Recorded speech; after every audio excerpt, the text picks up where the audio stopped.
pastor, suster, frater, Bapak Ibu, saudara-saudari yang terkasih, selamat pagi.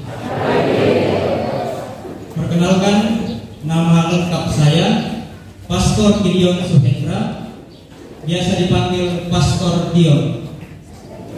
Saya berasal dari paroki Santo Yosef Lamasi. Nah, kalau Bapak Ibu tahu kota Palopo, Lamasi itu berada di sampingnya kota Palopo, jadi daerah-daerah pedalaman.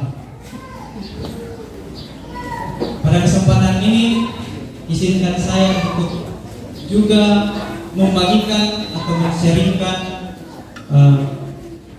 perjalanan panggilan saya, sehingga kemudian pada hari ini boleh merayakan misa perdana bersama Pastor Ais. Nah, pada kesempatan ini saya ingin bersharing 3 hal. Yang pertama, tentang mengapa kemudian saya memutuskan untuk masuk seminari Menengah Santo Petrus Klaver. Yang kedua, mengapa kemudian saya memutuskan untuk lanjut ke tahun orientasi rohani dan seminari tinggi.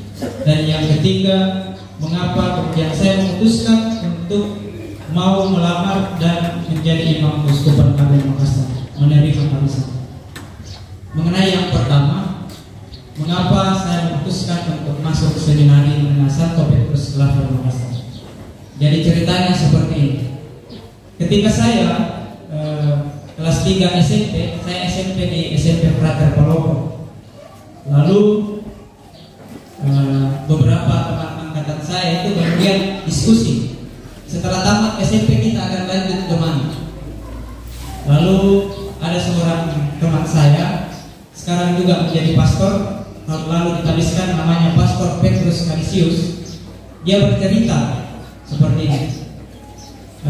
Katanya kalau di seminari Menengah Santo Petrus Klaver Makassar, kalau kita mendapatkan nilai akuntansi 100, maka gurunya itu akan mengajak para seminarisnya untuk mendapatkan 3 hadiah. Yang pertama itu makan di restoran, yang kedua main game di time zone, dan yang ketiga itu nonton di bioskop. Saya sebagai seorang anak kampung itu sangat tertarik dengan hal tersebut. Selain karena memang saya mau belajar akuntansi, saya juga tertarik dengan hadiahnya.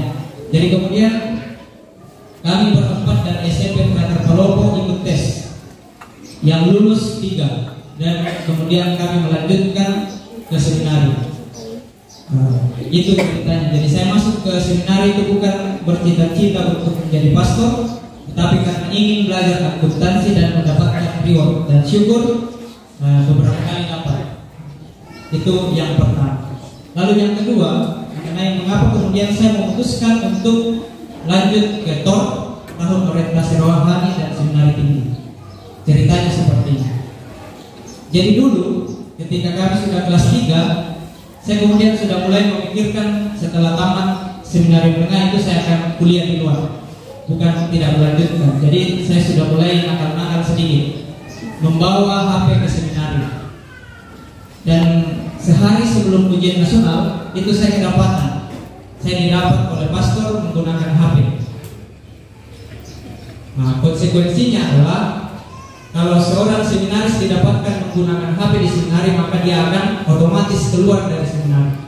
Lalu saya pergi menghadap ke rektor dan mengatakan, pastor, saya didapat tadi menggunakan HP. Lalu pastor rektornya itu mengatakan seperti ini, karena besok kau sudah ujian nasional, dan takutnya nanti kalau kau nanti keluar dari seminari lalu mencari tempat tinggal di luar, nanti kau tidak akan konsen untuk ikut ujian nasional. Maka sebaiknya kau tinggal saja dulu di seminari, nanti setelah selesai ujian kau boleh pulang bersama teman-teman yang lain. Dan saya kemudian ikut. Setelah ujian nasional kami semua kelas 3 itu pulang liburan, dan pada akhirnya ketika perpisahan di seminari saya pun juga ikut. Saya ikut bersama teman-teman yang lain. Dan ketika diumumkan oleh rektor tersebut bahwa nama-nama yang diberi kesempatan untuk atau mendapatkan rekomendasi untuk lanjut ke TOR, disebutlah nama satu persatu. Ayus Rodriguez, San Francisco ini, Yosafat, dan juga ada nama saya. Padahal sebenarnya saya sudah dikeluarkan dari seminari. Mungkin waktu itu rektornya lupa kalau saya sudah pernah keluar. Itu ceritanya. Lalu kemudian setelah mendapatkan pengumuman tersebut, saya kemudian menelpon ibu bahwa saya diberi kesempatan untuk lanjut, dan ibu saya mengatakan seperti ini: mungkin ada sesuatu yang baik yang direncanakan oleh Tuhan untuk kamu, sehingga diberikan kesempatan. Itulah alasan saya kemudian saya memilih untuk lanjut ke TOR. Di TOR saya kemudian belajar untuk menanamkan dalam diri bahwa Tuhan mungkin memilih saya untuk menjadi imam. Saya kemudian semakin kuat dalam panggilan ketika menjalani live-in di paroki Mamasa. Ketika itu pastor parokinya menyuruh saya untuk live-in di stasi Rantekira. Jaraknya dari pusat kota itu sekitar 9 kilo. Tapi waktu itu pastor paroki, yakni Pastor Okto, mengatakan seperti ini: "Brother, silakan pergi live-in, tapi jalan kaki dan cari sendiri di mana tempatnya itu stasi." Jadi kita mencari sendiri di mana letak itu stasi Rantekira. Lalu kemudian sebelum berangkat ke tempat live-in, saya berdoa dalam hati, Tuhan, semoga di setiap kali saya menemukan persimpangan jalan, saya selalu menemukan orang di sana untuk saya tempati bertanya. Dan betul, setiap kali saya menemukan persimpangan jalan, selalu ada orang di sana. Entah bapak-bapak atau ibu-ibu, ada ibu-ibu yang menggendong anaknya, ada ibu-ibu yang memetik sayur di pinggir jalan, ada juga ibu-ibu yang menyusui anaknya di pinggir jalan. Saya tidak tahu kenapa dia bisa menyusui anaknya di pinggir jalan. Dan pada akhirnya kemudian saya sampai di stasi tersebut dengan selamat. Hal yang saya refleksikan dari pengalaman itu kemudian semakin menguatkan saya bahwa Tuhan memang akan selalu menyertai saya. Itu yang kedua. Lalu yang ketiga, kemudian mengapa saya memutuskan untuk mau melamar untuk menerima tabisan imam. Setelah menerima tabisan diakon beberapa bulan yang lalu, saya kemudian mengalami guncangan panggilan. Semakin mempertanyakan apakah betul bahwa saya betul-betul ini cocok untuk jadi pastor.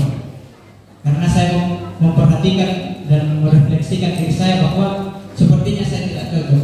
Tapi kemudian dalam perjalanan waktu, saya kemudian teringat kembali dengan cita-cita saya waktu kecil. Jadi waktu kecil saya itu bercita-cita untuk masuk surga. Saya tidak bercita-cita untuk jadi tentara, polisi, guru, dokter dan sebagainya. Cita-cita saya itu adalah masuk surga. Mengapa? Karena dulu waktu saya kecil di samping rumah saya itu ada gereja Pantekosta. Biasanya saya ikut sekolah minggu di situ. Lalu seringkali mendengar ajaran-ajaran dari para pendeta itu yang mengatakan seperti ini: untuk apa memiliki banyak hal di dunia ini, tapi kalau nantinya masuk neraka? Untuk apa semua itu kalau nanti tidak bisa masuk surga? Sehingga kemudian ketika saya kecil menyimpulkan bahwa cita-cita saya adalah masuk surga. Itulah yang kemudian mendasari saya sehingga saya memilih motto panggilan atau motto imaman itu: carilah dahulu kerajaan Allah dan kebenarannya, maka semuanya akan ditambahkan kepadamu. Jadi saya memutuskan untuk melamar dan mau menjadi imam Keuskupan Agung Makassar itu adalah karena saya ingin masuk surga melalui jalan imam sebagai seorang pastor. Semoga Bapak Ibu juga bisa menjalani panggilannya masing-masing sebagai ibu atau suami, istri, anak, guru dan sebagainya itu sebagai jalan untuk masuk surga. Amin. Lalu pada akhirnya refleksi yang saya simpulkan adalah kalau memang Tuhan sudah memilih, memanggil dan memilih, maka kita manusia itu tidak bisa melakukan apa-apa. Yang bisa kita lakukan adalah berserah diri, membuka diri kepada Tuhan dan membiarkan Tuhan yang bekerja untuk kita. Semoga demikian. Amin.